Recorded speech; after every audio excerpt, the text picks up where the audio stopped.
Hello and good day to the LKIP committees and everyone else watching. We are from BINUS School Bekasi. I am Abigail. I'm Sammy. And I'm Gladys. And today we are honored to present about our paper with the name Impregnation of Inulin in Chitosan as an antivirus agent to increase the effectiveness of personal protective equipment. We are going to break down this presentation into 4 sections: the introduction, methods, results and discussion, and last but not least, the conclusion of this whole study. We intend to achieve the United Nations Sustainable Development Goal, or SDG, specifically in this third point, which aims to ensure healthy life and promote well-being for the whole community. PPE has been a critical aspect of the ongoing COVID-19. However, it still has a number of flaws in terms of effectiveness. This is because when it is exposed to water, its effectiveness may be reduced. As a result, the focus of this research is to use ingredients present in Indonesia, such as Chitosan and Inulin, to tackle these insufficiencies. Now, as I've mentioned earlier, we will use Chitosan and Inulin, and we will add that Inulin to Chitosan mainly. Now, you may be wondering, why can't we just use Chitosan alone? Is Chitosan alone not effective enough? Well, the answer to that is yes. Why is that? This is because when it is exposed to water, the effectiveness of Chitosan trapped in the alginate gel will decrease. When a person sweats, sodium is present in their sweat. Calcium will be replaced by sodium and calcium alginate, resulting in a layer of mixed Chitosan fiber and alginate gel. This will trap the virus and also slow down the virus. However, due to the low level of water solubility of Chitosan, the effectivity of PPE coating will be hindered.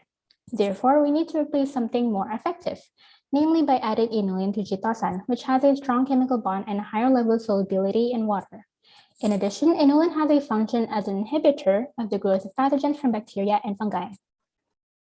Now, onto the methods of the experiment as well as the materials we used.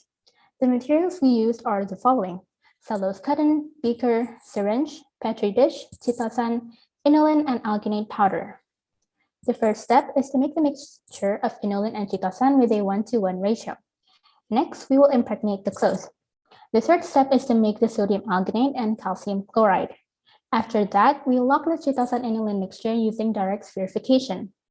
Therefore, we can now produce the PPE, and we can also test the product for its effectivity. This procedure can also be carried out on a larger scale, such as in the industrialization stage, in which the automation of making PPE suits can be done by machines. Now on to the results and discussion. The Chitosan and Inulin molecule has several free hydrogen molecules that can form hydrogen bonds with other molecules. When they are combined, there will be more hydrogen molecules available to form bonds, which will increase the number of hydrogen bonds that can be made. These bonds are critical in making the coating more effective as a trap. When Inulin, Chitosan, and the viruses interact, they will form hydrogen bonds that act like a strong trap because of the many bonds that are present in the interaction. In the impregnation of Inulin and Chitosan, hydrogen bonds are formed between 2 molecules and within Inulin and water if there are water molecules around Inulin. Compound hydrogen bonds will strongly bind to other molecules that can form hydrogen bonds such as virus particles. Due to the presence of free hydrogen molecules, Inulin and Chitosan, along with the interacting viruses, will make strong hydrogen bonds as if there's a very strong magnet trapping the virus. And if oxidized Inulin is used, Inulin and Chitosan can form strong covalent bonds while still being able to form compound hydrogen bonds with water and other molecules.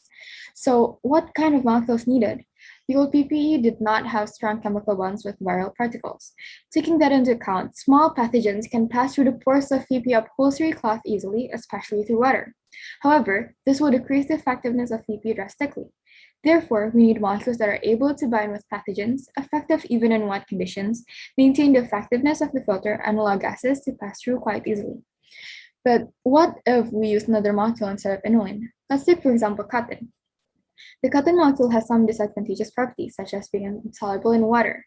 The cotton molecule also does not have free hydrogen molecules due to the cellulose molecules. This causes the cotton to be unable to make hydrogen bonds that would trap the virus. These properties result in the molecule's inability to interact with water molecules and lead to a decrease in the effectiveness of PPE. So moving on, what are the strengths or the benefits of this research? So the general idea of the SDG's third point is to ensure health and well-being for everyone. If we were to break it down into points, our research will be able to increase the effectiveness of the PPE. This will lead to an increased quality of healthcare facilities, resulting in a decreased risk of frontliners getting infected from their patients' illnesses.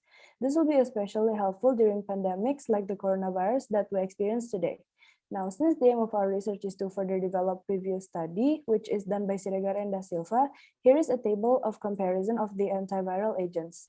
Using this reverse verification technique, Siregar and Da Silva blocked the mixture of Chitosan and oil in the fabric. This is the same method that we use. So you might be asking, what is the difference here? So the difference is in the antiviral agents used, in which they use Chitosan as an antiviral agent, which is insoluble in water. Meanwhile, we use Inulin, which is soluble in water. We can use Chitosan as a net for analogy. So if the water passes through it, the net will loosen. This shows that it is insoluble in water. Since the Inulin is water soluble, Inulin is needed as a Chitosan layer to increase the water solubility of the Chitosan itself. Now, as a conclusion, the usage of PPE, or what we call it in Bahasa as APD, in times like this are highly needed. But in fact, the PPE that frontliners use right now still needs more improvement due to the weaknesses found in it. Our research is mainly on how to improve the quality of the Chitosan layered PPE by adding the Inulin to the mixture, which has also been done in some other researches in the past. Now, as our research is mainly based on literature study, which still needs to be tested out to see if it does work as expected or not, some of the things that we need to take into account is, are additional materials needed to bind the Inulin and Chitosan? And is it better to use oxidized Inulin and Chitosan instead of the regular ones? And here are the references that we used in our study. And as a closing remark, our group would like to say, Sabtu pagi melihat ikan, sambil menyantap es tebu. Terima kasih telah mendengarkan, sampai jumpa di lain waktu.